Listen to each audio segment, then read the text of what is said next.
शिवाय। ओम अघोराय नमः।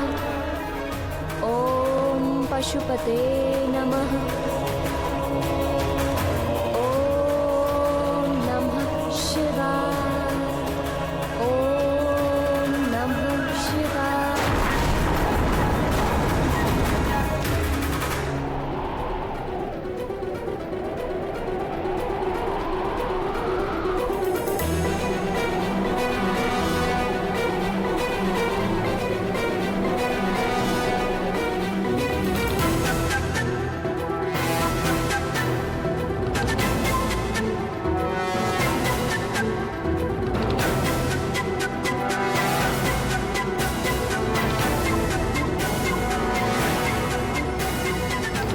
ओम नमः शिवाय।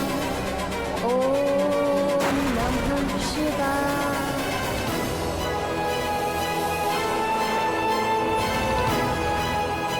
ओम पशुपते नमः। इसी प्रकार कठोर तप करते हुए 12 वर्ष व्यतीत हो गए। अंजना की इस घोर तपस्या को देख देखकर करुणामयी जगत जननी भगवती पार्वती का हृदय निरंतर पसीजता रहा, किंतु कैलाशपति भगवान आशुतोष अपनी समाधि से बाहर आने का कोई संकेत तक नहीं दे रहे थे। अंततः सत्व मूर्ति शैल पुत्री का धैर्य छूटने लगा।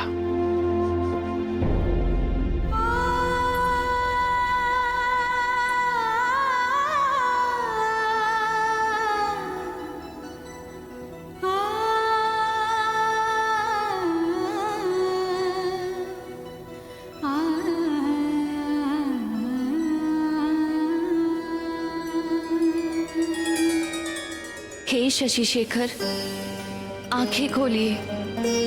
अंजना के तप से समस्त लोग कंपित हो उठे हैं। हे दीनानाथ, आप तो आशुतोष हैं, अपने भक्तों पर शीघ्र प्रसन्न हो जाते हैं। फिर अंजना के घोर तपस्या को तो 12 वर्ष बीत चुके हैं प्रभु, आप कब प्रसन्न होंगे? उस दीन के प्राण संकट में है दीन बंधु, दया कीजिए। आपके अंश का अवतार काल भी निकट आ पहुंचा है। आंखें खोलिए स्वामी और उसे उसकी तपस्या का फल दीजिए। आंखें खोलिए स्वामी और उसे उसकी तपस्या का फल दीजिए।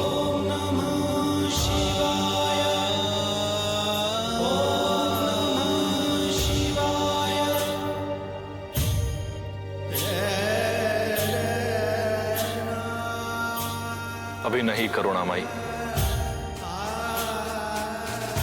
अभी एक परीक्षा शेष है।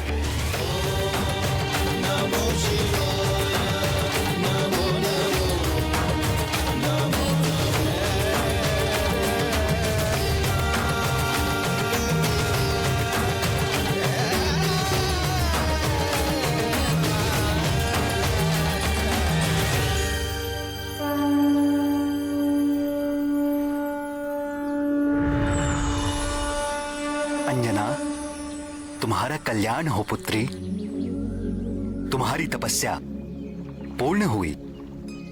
आंखें खोलो पुत्री।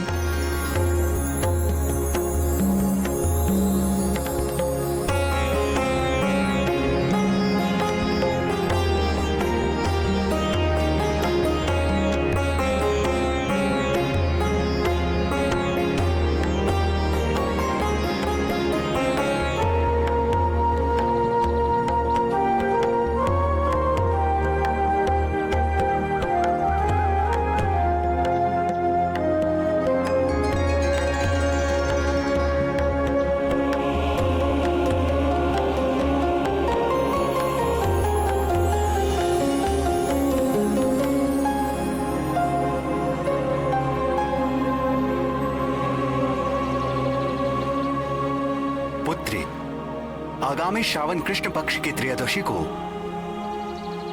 देवाधिदेव महादेव साक्षात तुम्हें दर्शन देंगे और आशीर्वाद प्राप्त होगा।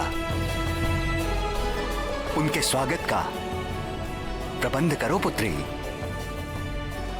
और ध्यान रहे पुत्री, भगवान भोले शंकर के सत्कार में कोई त्रुटि ना होने पाए।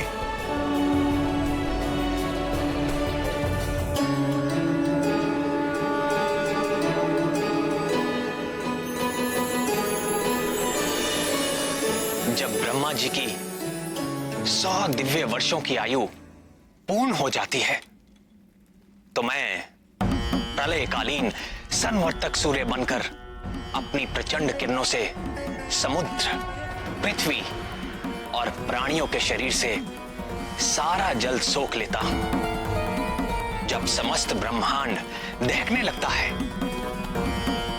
तो मैं ही प्रलयकालीन मेघ के रूप में सहस्रों वर्षों तक मोटी मोटी धाराओं से इस समस्त ब्रह्मांड को जलमग्न कर देता हूं। तब पृथ्वी जल में विलीन हो जाती है, जल तेज में, तेज वायु में, वायु आकाश में, और आकाश अहंकार में लीन हो जाता है, अहंकार महतत्व में, और महतत्व मूल प्रकृति में लीन हो जाता है। उस अवस्था में जब समस्त जीवों और देवताओं के साथ वेद और ब्रह्मा भी मुझ में समा चुके होते हैं तो इस सृष्टि का उस प्राकृत प्रलय में लोप हो जाता है। फिर नवीन सृष्टि का समय आने पर मैं समस्त सृष्टि के तत्वों व उनकी एकता के द्वारा एक विराट शरीर की रचना करता हूं।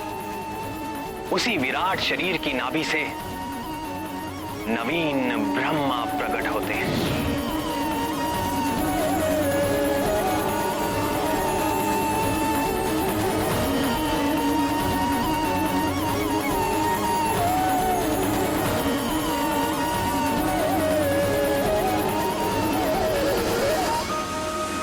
अगली प्राकृत सृष्टि के आरंभ में प्रिय हनुमान ब्रह्मा बनकर अपने इस जन्म में अर्जित ज्ञान, विज्ञान और मेरी प्रेरणा के आधार पर वेदों व पुराणों को धारण करेंगे।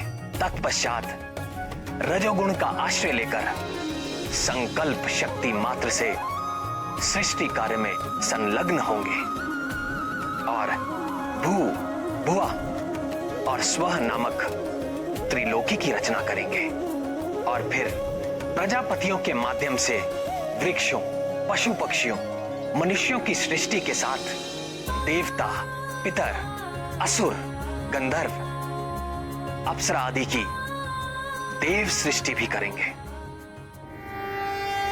यन्नाभि पद्म भवनादहमासमीप्य लोकत्रयोपकरणो यदनुग्रहेण तस्मै नमस्त उदरस्त भवाय योग।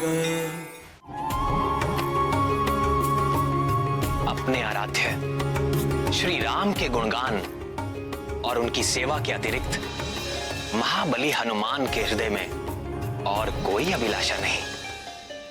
उनके लिए सारा संसार सिया राममय है। वो चुटकी बजाकर अपने प्रभु की उबासी दूर भगाएं या ब्रह्मा होकर सृष्टि करें, सब कुछ उनके लिए राम काज ही है। नैव मे दृशमनुस्पृशस्त भवाय योग निद्रावसान विकसन्नलिने क्षणाय सोऽयं समस्त जगतां सुहृदेकयात्मा सत्त्वेन यन्मृडयते भगवान भगेन। हनुमान जी की इतनी महिमा सुनकर मेरे मन में उनकी बाल लीला सुनने का चाव और बढ़ गया है।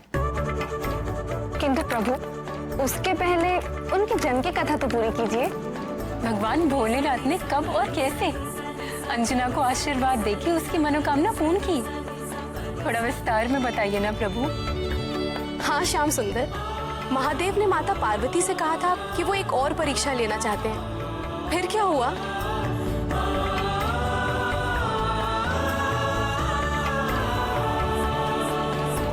अंजना और केसरी को कहां यह ज्ञात था?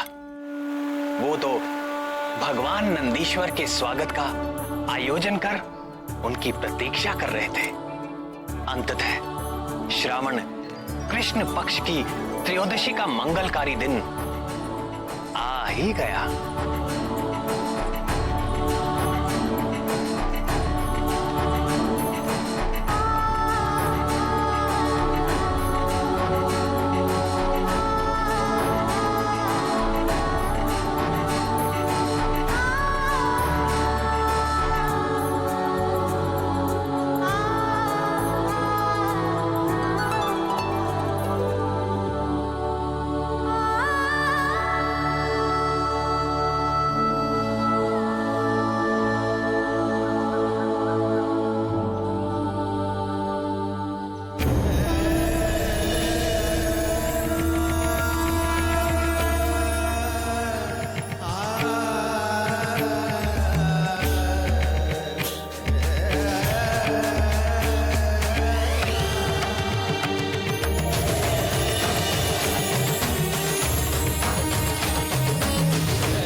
प्रातः से संध्या हो गई, किंतु भोलेनाथ अभी तक नहीं आए। भक्ति भिक्षाम देहि, भवति भिक्षाम देहि, भवति भिक्षाम देहि।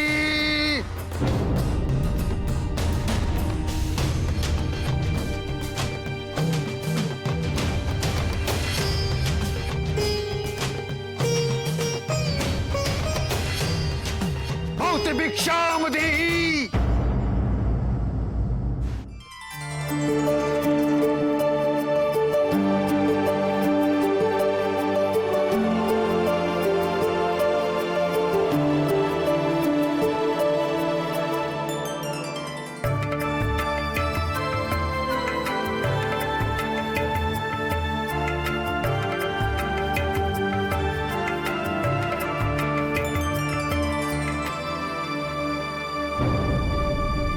क्या इस बूढ़े के साथ उपहास कर रही हो?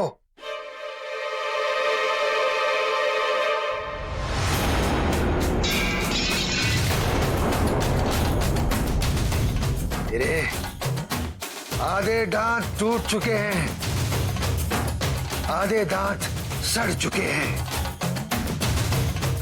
मुझे रसीले पकवान खिलाओ। रसीले पकवान? ऐसे अनजान बनने का नाटक मत करो।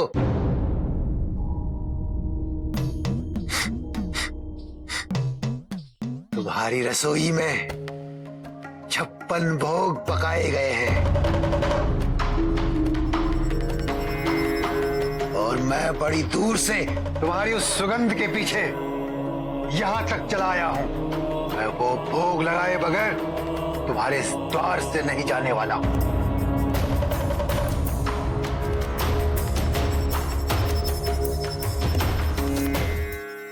क्षमा करें बाबा, आज हमारे घर में एक विशेष अतिथि आने वाले हैं और ये सारा आयोजन उनके स्वागत के लिए किया है। तुम कह रहे हो कि मैं अतिथि नहीं हूं? मैं बूढ़ा दरिद्र करूप हूं, इसलिए वो अतिथि नहीं होता जिसको न्योता देकर बुलाया जाए।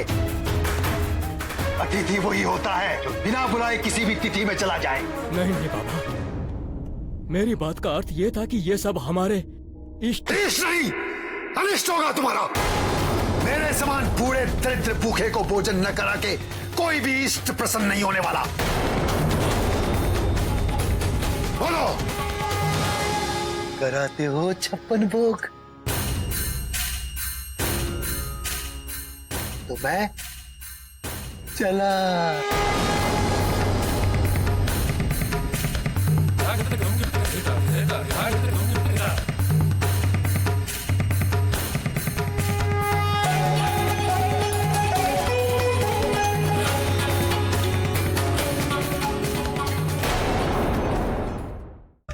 मैं तो यहां बैठ जाऊंगा। किंतु बाबा, यह आसन तो हमारे इष्ट भगवान शंकर जी के लिए है। मैं कुछ नहीं जानता,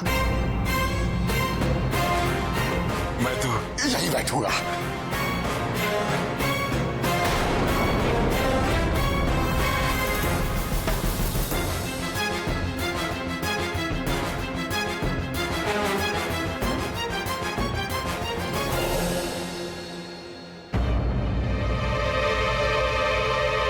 खड़े खड़े एक दूसरे का मुंह क्या देख रहे हो? लाओ, मेरे लिए भोजन परोसो।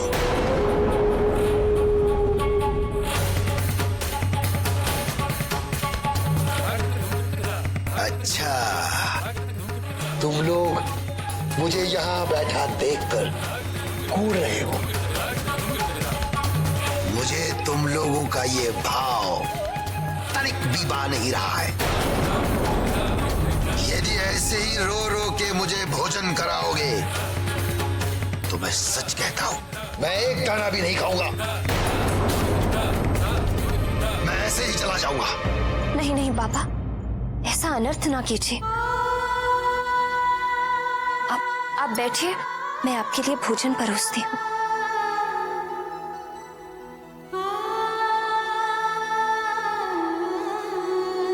रुको। अब क्या हुआ बाबा? मुझे हाथ धोने की शिक्षा दे रही थी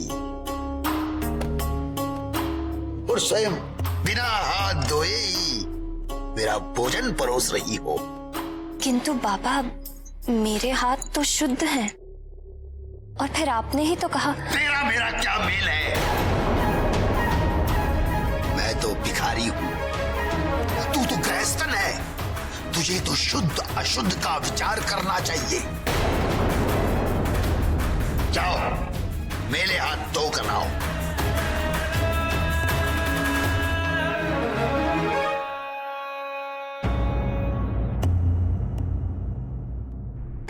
पंखा क्या देखने के लिए रखा है? बाजू में बल नहीं है। पंखा चलाओ।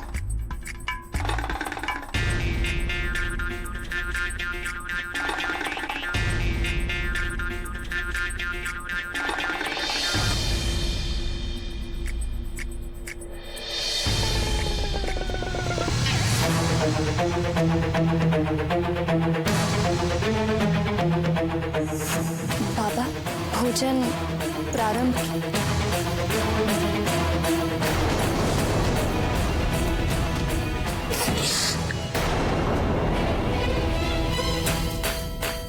पूरी कैसे पकाई है?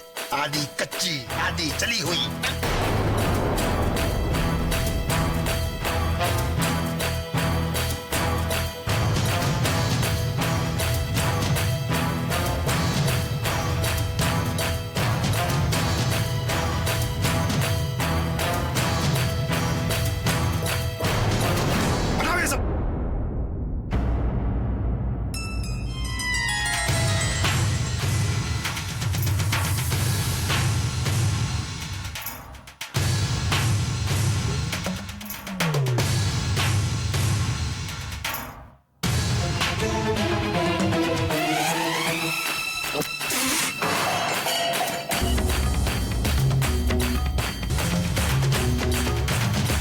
बड़ी आशा से तुम्हारे द्वार पे आया था कि बरसों पश्चात एक अच्छा भोजन करने को मिलेगा।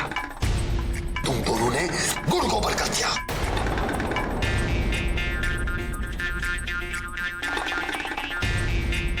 फिर भी अच्छा ही हुआ, मैंने तुम्हारा सत्कार स्वीकार कर लिया। भूखे का पेट भरकर कुछ तो पुण्य मिलेगा तुम्हें, नहीं तो उस अवगढ़ अहोरी जटाजुटी शंकर की सेवा करने से तुम्हें कुछ नहीं मिलने वाला था।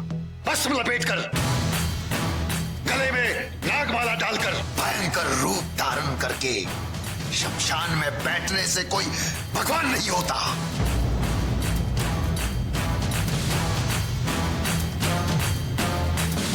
अरे वो तो लोगों को डरा धमकाकर भगवान बन बैठा है, इष्ट बनाना ही है। इससे पूछो, मैं तुम्हें बताता हूं कौन सा भगवान तुम्हारा भला कर सकते हैं। बस कीजिए बाबा।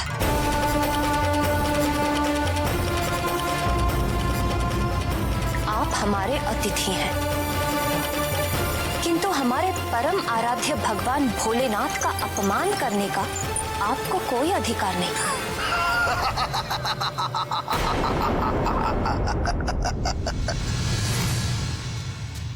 इसमें अपमान क्या है बालिके?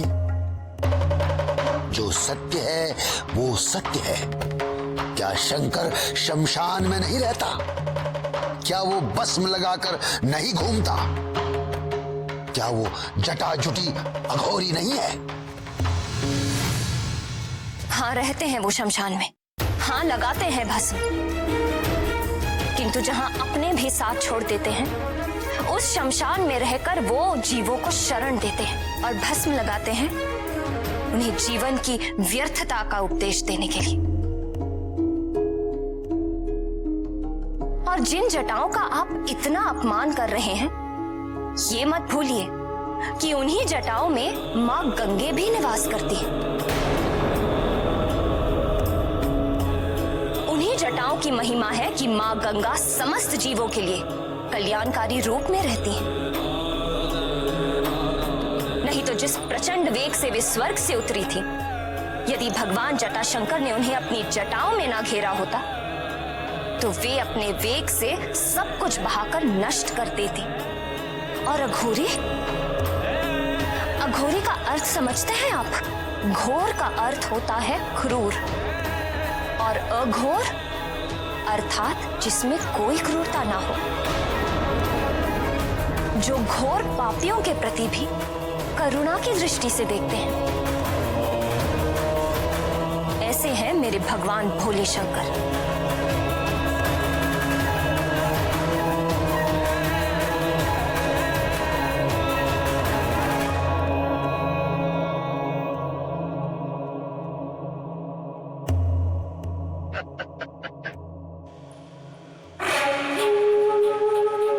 तेरी तो मति मारी गई है। वो भूतनाथ नागधिराज तो विशेला है, विशेला। अभी तो नागू का साथी है। आपको विशैले समझ आते हैं? तो हाँ, मेरे भगवान भुजंग भूषण विशैले हैं, क्योंकि अमृत मंथन के समय जो कालकूट विष निकला था, जिसे देखते ही सब देवता हाहाकार करते भाग खड़े हुए थे, उस भयंकर कालकूट विष को अपने कंठ में धारण करके मेरे भगवान नीलकंठ देवताओं को अमृत देने वाले हैं। अरे वो तो इतने शांत, अहिंसक और परोपकारी हैं कि नाग जैसे विषैले जीव भी उनके पास आकर अपना डसने का स्वभाव भूल जाते हैं। तुम्हारे जैसे अंधभक्त। बस, अब यदि आपने मेरे भगवान भोले शंकर के विरुद्ध एक शब्द भी बोला तो क्या करोगी अंजना?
तुम अपनी परीक्षा में सफल हुई पुत्री अंजना।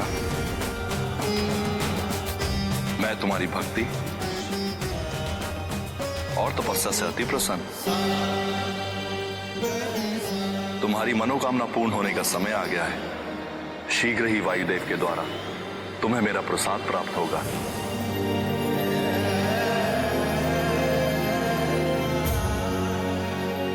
उसे अपने पति वीर केसरी के हाथों स्वीकार करना।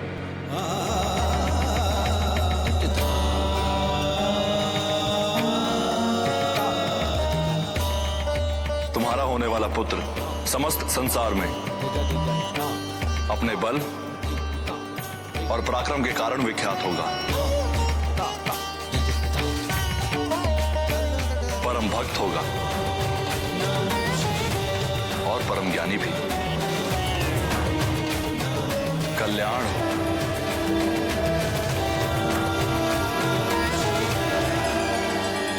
भगवान गौरीनाथ ने अच्छी लीला की अंजना के साथ, किंतु उनके बारंबार उकसाने पर भी अंजना ने अपना धैर्य नहीं खोया। निश्चित ही ये उसकी तपस्या का ही प्रभाव था कि वो भगवान शूलपाणी की परीक्षा में खरी उतरी।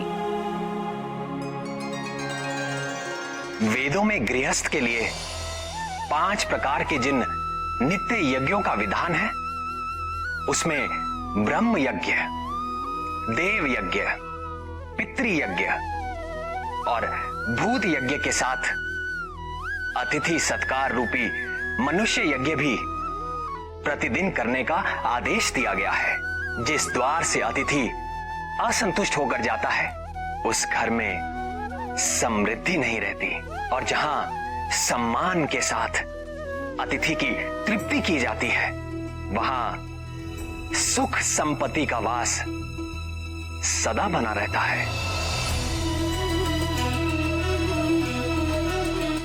और जो ये जानते हैं, वो अंजना के समान अतिथि सत्कार में कोई चूक नहीं करते। हर प्राणी के द्वार पर उसके भगवान अतिथि रूप में एक बार अवश्य जाते हैं, और उचित सम्मान होने पर उस घर की 7 पीढ़ियां दरिद्रता का मुख नहीं देखती। तो फिर महादेव ने वायुदेव से कैसा प्रसाद भिजवाया? हे पवन देव, हम आपका आह्वान करते हैं सृष्टि कल्याण के प्रायोजन के लिए आप अपना सहयोग दें और हमारे सम्मुख प्रकट हों।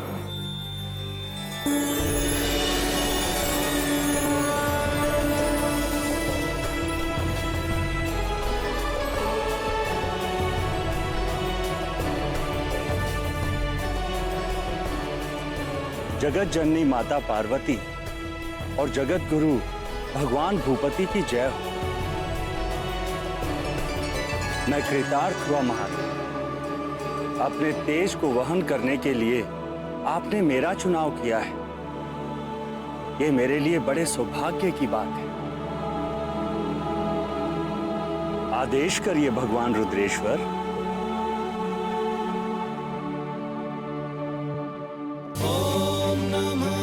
शिवाय ओम नमः शिवाय ओम नमः शिवाय ओम नमः शिवाय।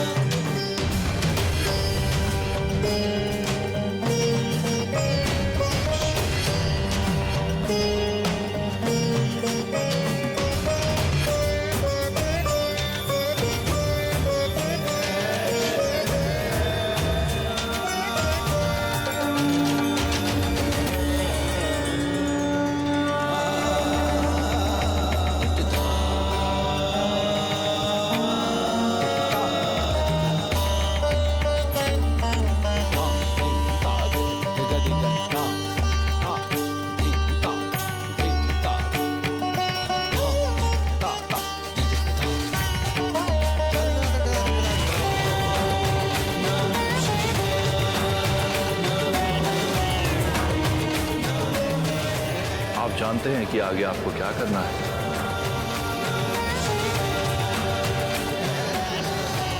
कल्याण।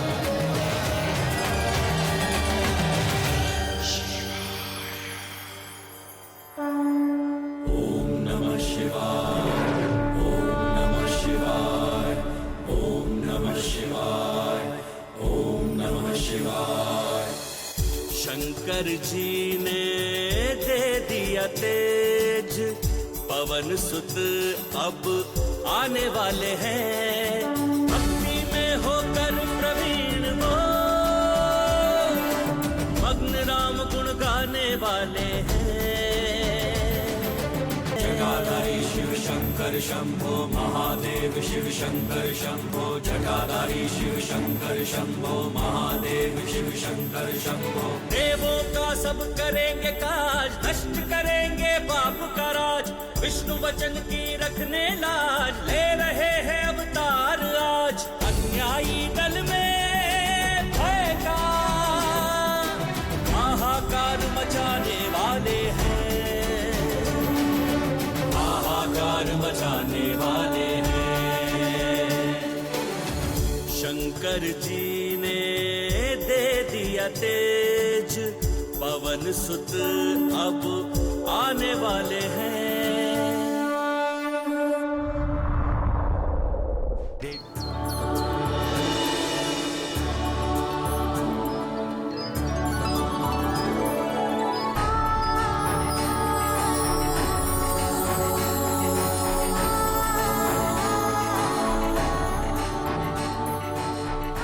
प्रिय, मेरा हृदय धड़क रहा है। लग रहा है कि कुछ अलौकिक घटने वाला है। तुम ठीक कह रही हो प्रिय। मेरा हृदय भी एक विचित्र आनंद से भर उठा है। और देखो ना, ये समस्त प्रकृति भी उल्लास में खिल सी गई है। लगता है आज सब कुछ हमारे अनुकूल हो रहा है। ये सब कृपा निधि भगवान भोले शंकर का आशीर्वाद है। दीन जन की करेंगे रक्षा, वज्र बनेगी सूर्य की कक्षा। भगत जगत के देंगे शिक्षा, बल विद्या की देंगे भिक्षा। बलिदान प्रेम में रखेंगे, नव आदर्श बनाने वाले हैं, नव आदर्श बनाने वाले हैं। शंकर जी ने दे दिया तेज। देवी अंजना, वनराज केसरी, मैं पवन देव हूँ। भूत भावन भगवान शंकर और माता भवानी का संदेश लेकर आपके पास आया हूँ। वे दोनों आपकी श्रद्धा और तपस्या से अति प्रसन्न हैं और उन्होंने अपने आशीर्वाद के रूप में ये प्रसाद भेजा है। हे वानर राज, देवी अंजना के लिए इस फल को आप ग्रहण करें। ओम नमः शिवाय, ओम नमः शिवाय, ओम नमः शिवाय, ओम नमः शिवाय, ओम नमः शिवाय, ओम नमः शिवाय।